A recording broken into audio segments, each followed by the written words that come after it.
I call it Darlyne Sheppeard. I moved to Alcatraz when I was 15 years old, a sophomore in high school. We took a train from Leavenworth, Kansas, where I had lived all my life until then, and arrived in Oakland, California in January of 1949, and take a ferry boat over to San Francisco. And they say, there's the Golden Gate Bridge. The Golden Gate Bridge is red.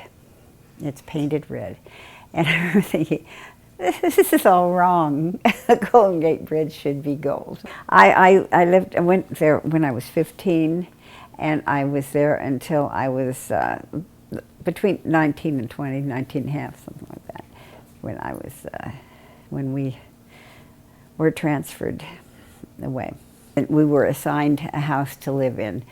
At the time we arrived, my father had been promoted to associate warden, but the house for the associate warden was still occupied. So they put us in a very small little concrete apartment that guards stayed in. And that's where we stayed until we moved into the associate warden's house, which was an older home, but very nice, a 2-story, 3-bedroom.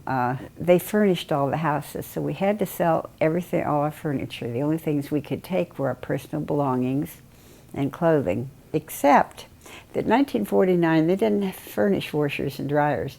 They had a laundry at the prison, and they would come by with a truck. The inmates would pick up sheets, towels, men's clothing, but women's were not allowed to send their clothing up, so we had to wash everything by hand. My mother and sister and I had to do all our clothes and our underwear and things like that by hand, because they didn't want the inmates handling women's things, which was a new experience. At least we did have a washer when we lived in Leavenworth, not a dryer. We didn't have dryers then. The first things I learned when I moved there was to pick a lock. They had a fence all around the residential area, but up on the high upper level, the warden lived and the lighthouse keeper lived. So we would go visit those houses. I was taught by some of the other kids how to spring a bobby pin. Couldn't use a hairpin, had to be a bobby pin spring, and push it in and open a padlock to get through the gate to go up to the upper level where the prison was and visit. I found it then fascinating that nobody, no parent, no guard, nobody ever said anything. Nobody acted like they ever knew, and I think they had to know. But every young person carried a sprung bobby pin in their pants pocket or their jacket pocket so we could open the locks. I went to high school, take the boat over and every day and back. All the kids did from first grade on through high school to go to San Francisco to school. And I went to a high school called Galileo High School, which was not far from the boat dock. Took about 12 minutes on the boat. It wasn't long. Sometimes it was very rough. I've seen people get very sick on the boat. There was an outside place, and they would go out there and be sick when it was really, really rough. We'd walk to school, and it was probably 1, 2, 3, 4 blocks. It was not far, but I didn't like the school in San Francisco at all. In Leavenworth, the schools were very strict. You did what you were told, you got in trouble. There was no deviation. In San Francisco, there was a time the boys wore these hip hugger pants, and they would tackle each other in the hall and pull their pants off. They would sit on the teacher's desk and say, "Hey, teach, what you doing today?" You know, it's like this stuff, and it was totally foreign to me, where I grew up in such a very disciplined area. So when between my junior and senior year, I took a trip back to visit in Leavenworth with some neighbors, and was visiting there with my friends and relatives, and I decided I'd go and talk to the school, and I could go to school, and I found I could get a job, and my aunt and uncle said I could live with them. So after making all these arrangements, I called my parents and I said, "I'd like to finish school in Leavenworth. I have a job, I have a place to live, and I can get my records transferred." And they said, "Okay." And I did. I finished my senior year in Leavenworth, and then moved back to San Francisco on the island, and worked in San Francisco. Other than school, I adjusted fine. I didn't like the school and was not happy there, but as far as on the island, that was just something, I don't know, you just sort of, you do what you have to do. And it was, we had parties, they would have dances a couple times a year. They had a bowling alley, and the inmates would get, every Sunday they would show a movie to the inmates, and then Sunday night they would show it, they would have a all-purpose building there with bowling alleys where they would show the residents the same movies. So we had things to do, and in 1949-50, we didn't expect a lot. Let's put it that way. With television and those things, adjustment wasn't hard. We really became close with the other teenagers on the island because of living there, and the fact that to get any place you had to take the boat, and it was hard being I had some friends in San Francisco, but mostly we did things together. We'd take the boat over and go to movies or things like that. It was, it was a early time of television then, and some people had TV, and this one boy's family had a television.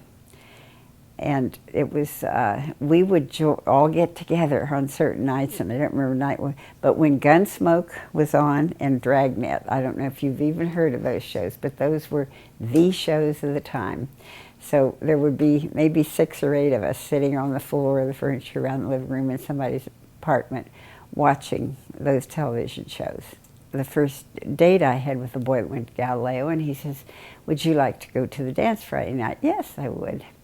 Well, I waited home because dates always picked me up at my house. He waited at the boat dock because people on the island that dated each other always met at the boat dock. As it turned out, I missed the dance because he thought I was standing him up and I thought he was standing me up. Never did ask me to go anyplace again.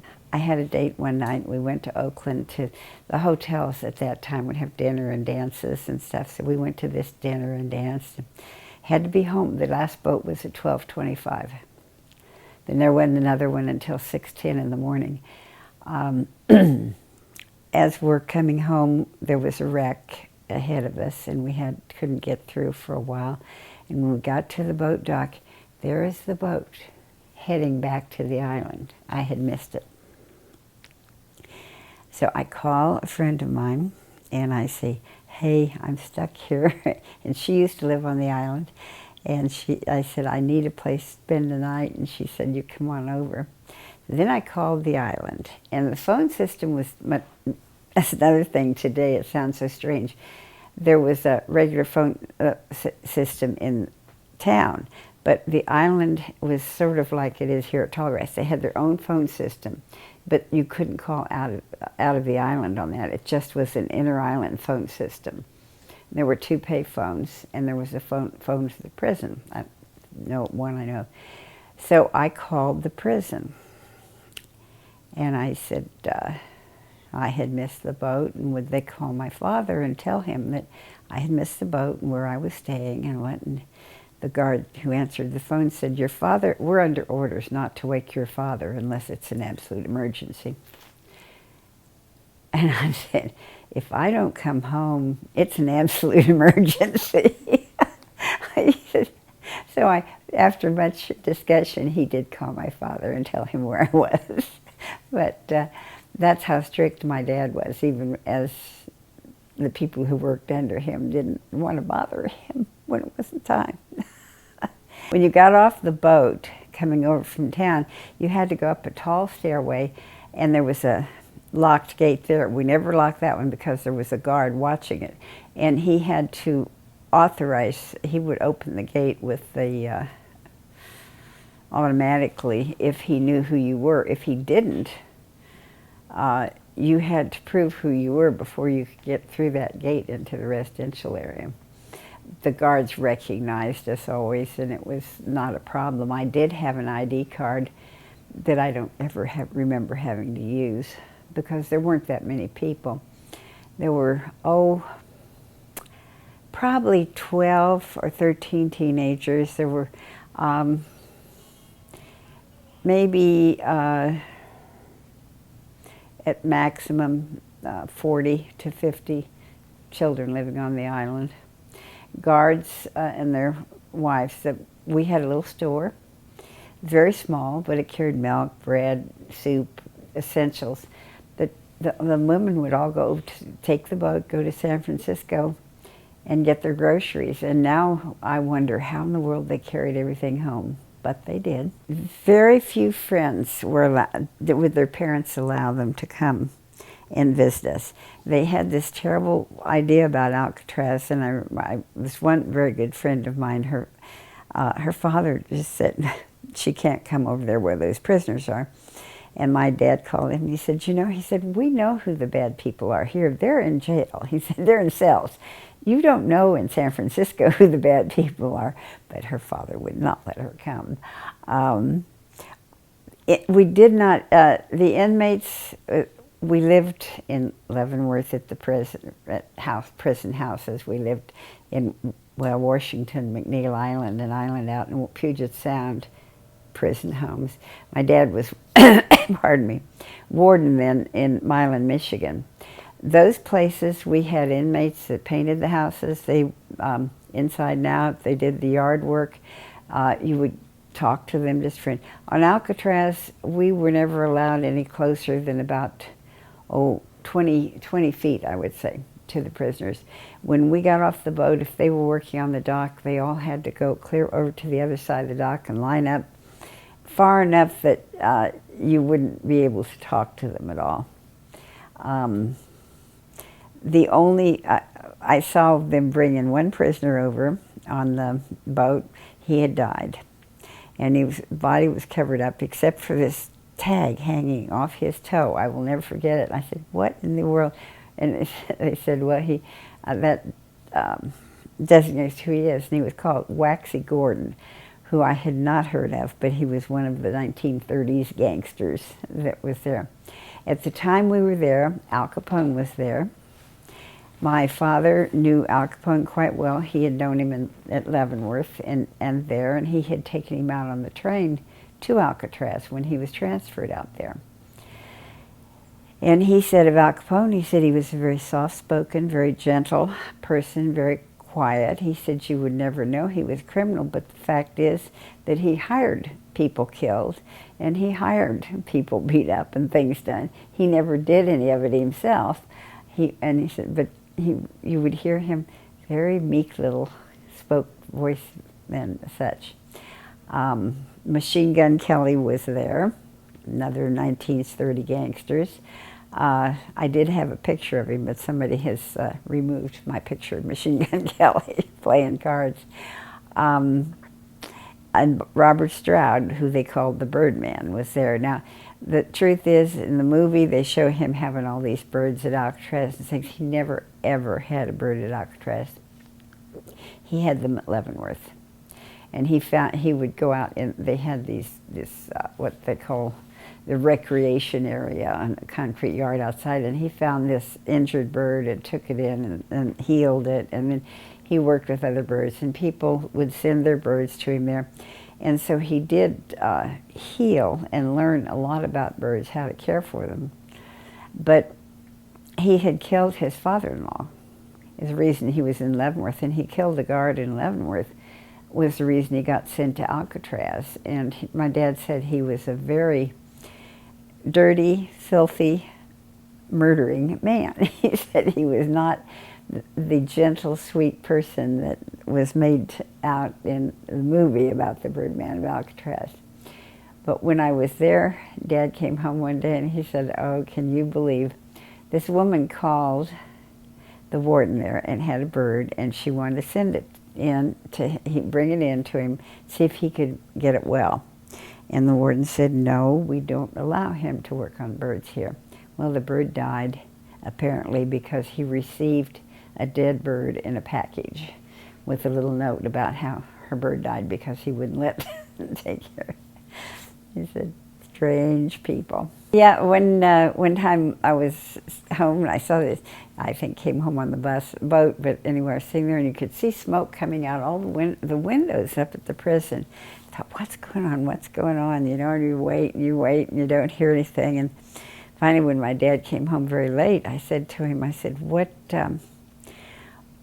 happened? And he said, well, some of the guys didn't like the food they're getting, so he said they decided to burn their mattresses. And I said, what do you do, Dad, when they do something like that? How do you handle it? He said, they don't want mattresses. They don't need mattresses. They can sleep on the floor.